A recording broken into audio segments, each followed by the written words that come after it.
Hello and welcome to Back to the Book. It's time to relax and enjoy some of the finest literature ever written in English. You join me today to find Elizabeth continuing in her state of confusion. So if you're sitting comfortably, then I'll begin.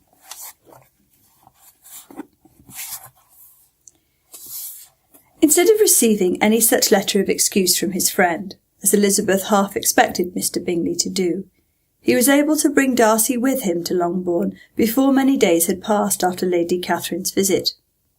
The gentleman arrived early, and before Mrs. Bennet had time to tell him of their having seen his aunt, of which her daughter sat in momentary dread, Bingley, who wanted to be alone with Jane, proposed their all walking out. It was agreed to. Mrs. Bennet was not in the habit of walking. Mary could never spare the time, but the remaining 5 set off together. Bingley and Jane, however, soon allowed the others to outstrip them. They lagged behind, while Elizabeth, Kitty, and Darcy were to entertain each other. Very little was said by either. Kitty was too much afraid of talking to him. Elizabeth was secretly forming a desperate resolution, and perhaps he might be doing the same. They walked towards the Lucases, because Kitty wished to call upon Maria, and as Elizabeth saw no occasion for making it a general concern, when Kitty left them, she went boldly on with him alone. Now was the moment for her resolution to be executed, and while her courage was high, she immediately said, "Mr. Darcy, I am a very selfish creature, and for the sake of giving relief to my own feelings, care not how much I may be wounding yours. I can no longer help thanking you for your unexampled kindness to my poor sister. Ever since I have known it, I have been most anxious to acknowledge to you how gratefully I feel it. Were it known to the rest of my family, I should not have merely my own gratitude to express." "I am sorry, exceedingly sorry," replied Darcy, in a tone of surprise and emotion, "that you have ever been informed of what may, in mistaken light, have given you uneasiness. I did not think Mrs. Gardiner to be so little trusted." "You must not blame my aunt. Lydia's thoughtlessness first betrayed to me that you had been concerned in the matter, and of course I could not rest till I knew the particulars. Let me thank you again and again in the name of all my family for that generous compassion which induced you to take so much trouble and bear so many mortifications for the sake of discovering them." "If you will thank me," he replied, "let it be for yourself alone. That the wish of giving happiness to you might add force to the other inducements which led me on, I shall not attempt to deny. But your family owe me nothing. Much as I respect them, I believe I thought only of you." Elizabeth was too much embarrassed to say a word. After a short pause, her companion added, "You are too generous to trifle with me. If your feelings are still what they were last April, tell me so at once. My affections and wishes are unchanged, but one word from you will silence me on this subject forever." Elizabeth, feeling all the more than common awkwardness and anxiety of his situation, now forced herself to speak, and immediately, though not very fluently, gave him to understand that her sentiments had undergone so material a change since the period to which he alluded, as to make her receive with gratitude and pleasure his present assurances. The happiness which this reply produced was such as he had probably never felt before, and he expressed himself on the occasion as sensibly and as warmly as a man violently in love can be supposed to do. Had Elizabeth been able to encounter his eye, she might have seen how well the expression of heartfelt delight diffused over his face became him. But though she could not look, she could listen, and he told her of feelings which, in proving of what importance she was to him, made his affection every moment more valuable. They walked on, without knowing in what direction. There was too much to be thought, and felt, and said for attention to any other objects.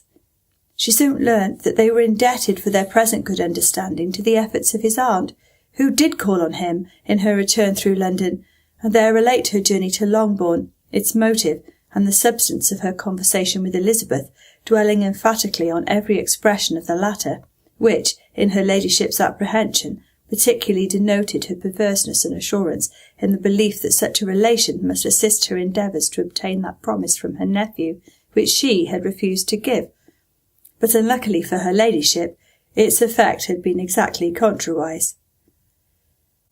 "It taught me to hope," said he, "as I had scarcely ever allowed myself to hope before. I knew enough of your disposition to be certain that had you been absolutely, irrevocably decided against me, you would have acknowledged it to Lady Catherine, frankly and openly." Elizabeth coloured and laughed as she replied, "Yes, you know enough of my frankness to believe me capable of that. After abusing you so abominably to your face, I could have no scruple in abusing you to all your relations." "What did you say of me that I did not deserve? For though your accusations were ill-founded, formed on mistaken premises, my behaviour to you at the time has merited the severest reproof. It was unpardonable. I cannot think of it without abhorrence."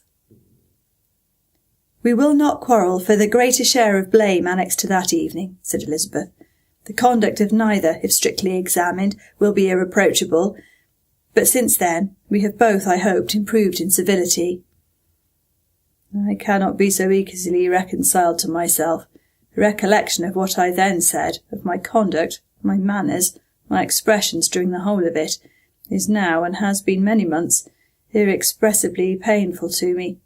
Your reproof, so well applied, I shall never forget. Had you behaved in more gentlemanlike manner, those were your words.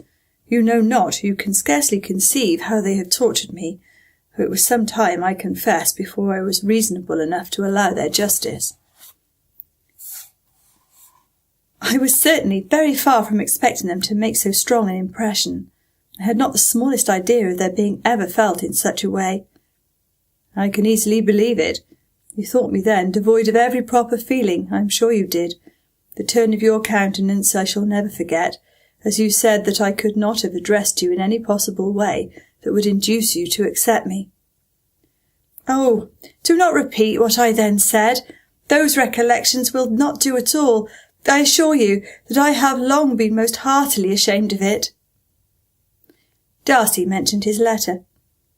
"Did it," said he, "did it soon make you think better of me? Did you, on reading it, give any credit to its contents?" She explained what its effect on her had been, and how gradually all her former prejudices had been removed.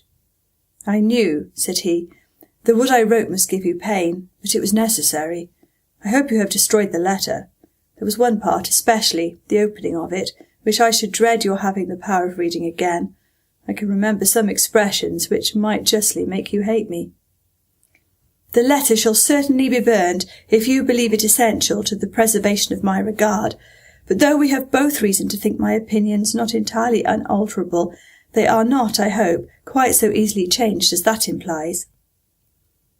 "When I wrote that letter," replied Darcy, "I believed myself perfectly calm and cool, but I am since convinced that it was written in a dreadful bitterness of spirit."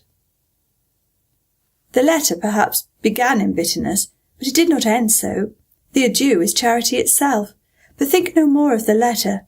The feelings of the person who wrote and the person who received it are now so widely different from what they were then that every unpleasant circumstance attending it ought to be forgotten. You must learn some of my philosophy. Think only of the past as its remembrance gives you pleasure." "I cannot give you credit for any philosophy of the kind. Your retrospections must be so totally void of reproach that the contentment arising from them is not of philosophy, but what is much better, of ignorance. But with me it is not so. Painful recollections will intrude, which ought not to be repelled. I have been a selfish being all my life, in practice, though not in principle. As a child I was taught what was right, but I was not taught to correct my temper. I was given good principles, but left to follow them in pride and conceit. Unfortunately, an only son, for many years an only child, I was spoiled by my parents, who, though good themselves, my father particularly, all that was benevolent and amiable, allowed, encouraged, almost taught me to be selfish and overbearing, to care for none beyond my own family circle, to think meanly of all the rest of the world, to wish at least to think meanly of their sense and worth compared with my own. Such I was, from 8 to 28, and such I might still have been but for you, dearest, loveliest Elizabeth. What do I not owe you? You taught me a lesson, hard indeed at first, but most advantageous. By you I was properly humbled. I came to you without a doubt of my reception. You showed me how insufficient were all my pretensions to please a woman worthy of being pleased. Had you then persuaded yourself that I should? Indeed I had. What will you think of my vanity? I believed you to be wishing, expecting my addresses. My manners must have been in fault, but not intentionally, I assure you. I never meant to deceive you, but my spirits might often lead me wrong. How you must have hated me after that evening. Hate you? I was angry, perhaps at first, but my anger soon began to take a proper direction. I am almost afraid of asking what you thought of me when we met at Pemberley. You blamed me for coming? No, indeed, I felt nothing but surprise. Your surprise could not be greater than mine in being noticed by you. My conscience told me that I deserved no extraordinary politeness, and I confess that I did not expect to receive more than my due. My object then, replied Darcy, was to show you, by every civility in my power, that I was not so mean as to resent the past, and I hoped to obtain your forgiveness, to lessen your ill opinion, by letting you see that your reproofs had been attended to. How soon any other wishes introduced themselves I can hardly tell, but I believe in about half an hour after I had seen you. He then told her of Georgiana's delight in her acquaintance, and of her disappointment at its sudden interruption, which naturally leading to the cause of that interruption, she soon learned that his resolution of following her from Derbyshire in quest of her sister had been formed before he quitted the inn, and that his gravity and thoughtfulness there had arisen from no other struggles than what such a purpose must comprehend. She expressed her gratitude again, but it was too painful a subject to each to be dwelt on further. After walking several miles in a leisurely manner, and too busy to know anything about it, they found at last, on examining their watches, that it was time to be at home. What would become of Mr. Bingley and Jane was a wonder which introduced the discussion of their affairs. Darcy was delighted with their engagement. His friend had given him the earliest information of it. "I must ask whether you were surprised," said Elizabeth. "Not at all. When I went away I felt that it would happen soon." "That is to say, you have given your permission. I guessed as much." And though he exclaimed at the term, she found that it had been pretty much the case. "On the evening before going to London," he said, "I made a confession to him, which I believe I ought to have made long ago. I told him of all that had occurred to make my former interference in his affairs absurd and impertinent. His surprise was great. He had never had the slightest suspicion. I told him, moreover, that I believed myself mistaken in supposing, as I had done, that your sister was indifferent to him, and as I could easily perceive that his attachment to her was unabated, I felt no doubt of their happiness together." Elizabeth could not help smiling at his easy manner of directing his friend. "Did you speak from your own observation," said she, "when you told him that my sister loved him, or merely from my information last spring?" "From the former. I had narrowly observed her during the 2 visits which I had lately made there, and I was convinced of her affection." "And your assurance of it, I suppose, carried immediate conviction to him?" "It did. Bingley is most unaffectedly modest. His diffidence has prevented his depending on his own judgment in so anxious a case, but his reliance on mine made everything easy. I was obliged to confess one thing, which for a time, and not unjustly, offended him. I could not allow myself to conceal that your sister had been in town 3 months last winter, that I had known it, and purposely kept it from him. He was angry, but his anger, I am persuaded, lasted no longer than he remained in any doubt of your sister's sentiments. He has heartily forgiven me now." Elizabeth longed to observe that Mr. Bingley had been a most delightful friend, so easily guided that his worth was invaluable, but she checked herself. She remembered that he had yet to learn to be laughed at, and it was rather too early to begin. In anticipating the happiness of Bingley, which of course was to be inferior only to his own, he continued the conversation till they reached the house. In the hall they parted. "My dear Lizzie, where can you have been walking to?" was a question which Elizabeth received from Jane as soon as she entered the room, and from all the others when they sat down to table. She had only to say in reply that they had wandered about till she was beyond her own knowledge. She coloured as she spoke, but neither that, nor anything else awakened a suspicion of the truth. The evening passed quietly, unmarked by anything extraordinary. The acknowledged lovers talked and laughed. The unacknowledged were silent. Darcy was not of a disposition in which happiness overflows in mirth, and Elizabeth, agitated and confused, rather knew that she was happy than felt herself to be so, for besides the immediate embarrassment, there were other evils before her. She anticipated what would be felt in the family when her situation became known. She was aware that no one liked him but Jane, and even feared that with the others it was a dislike which not all his fortune and consequence might do away. At night she opened her heart to Jane. Though suspicion was very far from Miss Bennet's general habits, she was absolutely incredulous here. "You are joking, Lizzie. This cannot be. Engaged to Mr. Darcy? No, no, you shall not deceive me. I know it to be impossible. This is a wretched beginning indeed. My sole dependence was on you, and I am sure nobody else will believe me if you do not. Yet indeed I am in earnest. I speak nothing but the truth. He still loves me, and we are engaged." Jane looked at her doubtingly. "Oh, Lizzie, it cannot be.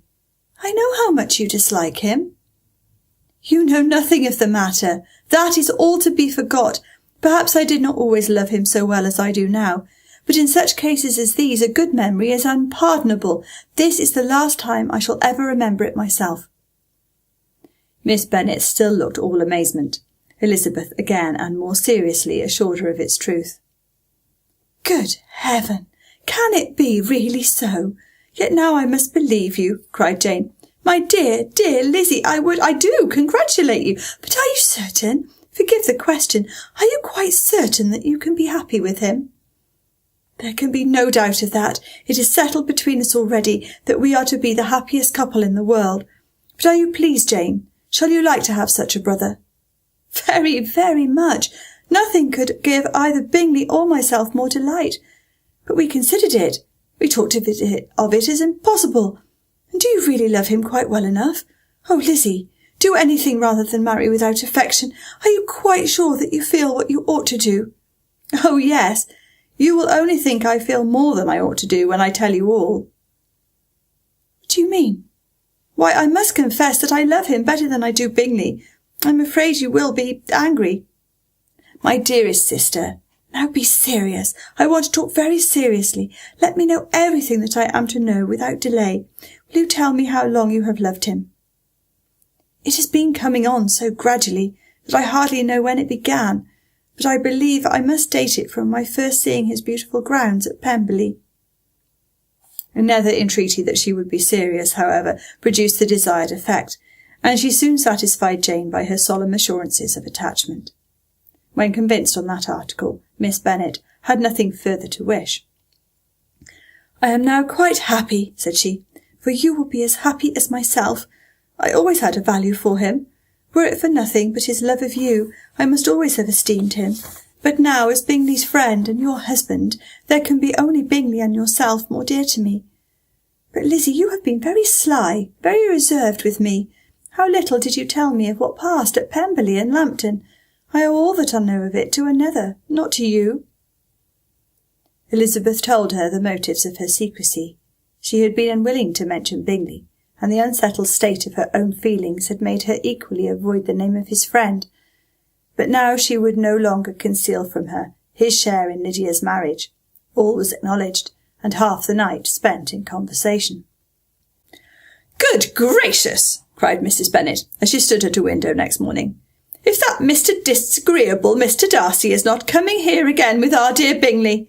What can he mean by being so tiresome as to always come here? I had no notion but he would go a-shooting or something or other and not disturb us with his company. What shall we do with him? Lizzie, you must walk out with him again, that he may not be in Bingley's way." Elizabeth could hardly help laughing at so convenient a proposal, yet was really vexed that her mother should be always giving him such an epithet. As soon as they entered, Bingley looked at her so expressively and shook hands with such warmth as left no doubt of his good information, and he soon afterwards said aloud, "Mr. Bennet, have you no more lanes hereabout in which Lizzie may lose her way again to-day?" I advise Mr. Darcy and Lizzie and Kitty, said Mrs. Bennet, to walk to Oakham Mount this morning. It's a nice long walk, and Mr. Darcy has never seen the view. It may do very well for the others, replied Mr. Bingley, but I'm sure it will be too much for Kitty. Won't it, Kitty? Kitty owned that she had rather stay at home. Darcy professed a great curiosity to see the view from the Mount, and Elizabeth silently consented. As she went upstairs to get ready, Mrs. Bennet followed her, saying, I am quite sorry, Lizzie, that you should be forced to have that disagreeable man all to yourself, but I hope you will not mind it. It is all for Jane's sake, you know, and there is no occasion for talking to him, except just now and then, so do not put yourself to inconvenience. During their walk, it was resolved that Mr. Bennet's consent should be asked in the course of the evening. Elizabeth reserved to herself the application for her mother's. She could not determine how her mother would take it, sometimes doubting whether all his wealth and grandeur would be enough to overcome her abhorrence of the man. But whether she were violently set against the match, or violently delighted with it, it was certain that her manner would be equally ill-adapted to do credit to her sense, and she could no more bear that Mr. Darcy should hear the first raptures of her joy than the first vehemence of her disapprobation. In the evening, soon after Mr. Bennet withdrew to the library, she saw Mr. Darcy rise also and follow him, and her agitation on seeing it was extreme. She did not fear her father's opposition, but he was going to be made unhappy, and that it should be through her means that she, his favourite child, should be distressing him by her choice, should be filling him with fears and regrets in disposing of her, was a wretched reflection, and she sat in misery till Mr. Darcy appeared again, when, looking at him, she was a little relieved by his smile. In a few minutes he approached the table where she sat with Kitty, and while pretending to admire her work, said in a whisper, Go to your father. He wants you in the library. She was gone directly. Her father was walking about the room, looking grave and anxious. Lizzie, said he, what are you doing? Are you out of your senses to be accepting this man? Have you not always hated him? How earnestly did she then wish that her former opinions had been more reasonable, her expressions more moderate. It would have spared her from explanations and professions which it was exceedingly awkward to give, but they were now necessary, and she assured him with some confusion of her attachment to Mr. Darcy. Or, in other words, you are determined to have him.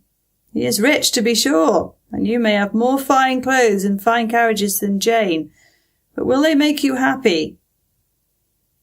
Have you any other objection, said Elizabeth, than your belief of my indifference? None at all. We all know him to be a proud and pleasant sort of man, but this would be nothing if you really liked him. I do like him, she replied, with tears in her eyes. I love him. Indeed, he has no improper pride. He is perfectly amiable. You do not know what he really is. Then pray do not pain me by speaking of him in such terms. Lizzie, said her father, I have given him my consent. He is the kind of man, indeed, to whom I should never dare refuse anything which he condescended to ask. I now give it to you, if you are resolved on having him. But let me advise you to think better of it. I know your disposition, Lizzie. I know that you could be neither happy nor respectable, unless you truly esteemed your husband, unless you looked up to him as a superior. Your lively talents would place you in the greatest danger in an unequal marriage. You could scarcely escape discredit and misery. My child, let me not have the grief of seeing you unable to respect your partner in life. You know not what you are about. Elizabeth, still more affected, was earnest and solemn in her reply, and at length, by repeated assurances that Mr. Darcy was really the object of her choice, by explaining the gradual change which her estimation of him had undergone, relating her absolute certainty that his affection was not the work of a day, but had stood the test of many months' suspense, and enumerating with energy all his good qualities, did she conquer her father's incredulity and reconcile him to the match. Well, my dear, said he, when she ceased speaking, I have no more to say. If this be the case, he deserves you. I could not have parted with you, my Lizzie, to any one less worthy. To complete the favourable impression, she then told him what Mr. Darcy had voluntarily done for Lydia. He heard her with astonishment. "This is an evening of wonders indeed. And so, Darcy did everything, made up the match, gave the money, paid the fellow's debts, and got him his commission. So much the better. It will save me a world of trouble and economy. Had it been your uncle's doing, I must and would have paid him. But these violent young lovers carry everything their own way. I shall offer to pay him tomorrow morning. He will rant and storm about his love for you, and there will be an end of the matter." He then recollected her embarrassment a few days before, on his reading Mr. Collins's letter, and after laughing at her some time, allowed her at last to go, saying as she quitted the room, "If any young men come for Mary or Kitty, send them in, for I am quite at leisure." Elizabeth's mind was now relieved from a very heavy weight, and after half an hour's quiet reflection in her own room, she was able to join the others with tolerable composure. Everything was too recent for gaiety, but the evening passed tranquilly away. There was no longer anything material to be dreaded, and the comfort and ease of familiarity would come in time. When her mother went up to her dressing-room at night, she followed her, and made the important communication. Its effect was most extraordinary, for on first hearing it, Mrs. Bennet sat quite still, and unable to utter a syllable. Nor was it under many, many minutes that she could comprehend what she had heard, though not in general backward to credit what was for the advantage of her family, or that came in the shape of a lover to any of them. She began at length to recover, to fidget about in her chair, get up, sit down again, wonder, and bless herself. "Good gracious! Lord bless me! Only think! Dear me, Mr. Darcy! Who would have thought it? And is it really true? Oh, my dear sweetest Lizzie, how rich and great you will be! What pin money! What jewels! What carriages you will have! Jane's is nothing to it, nothing at all. I am so pleased, so happy, such a charming man, so handsome, so tall. Oh, my dear Lizzie, apologise for my having disliked him so much before. I hope he will overlook it. Dear, dear Lizzie, a house in town, everything that is charming, 3 daughters married, 10,000 a year. Oh, Lord, what will become of me? I shall go distracted."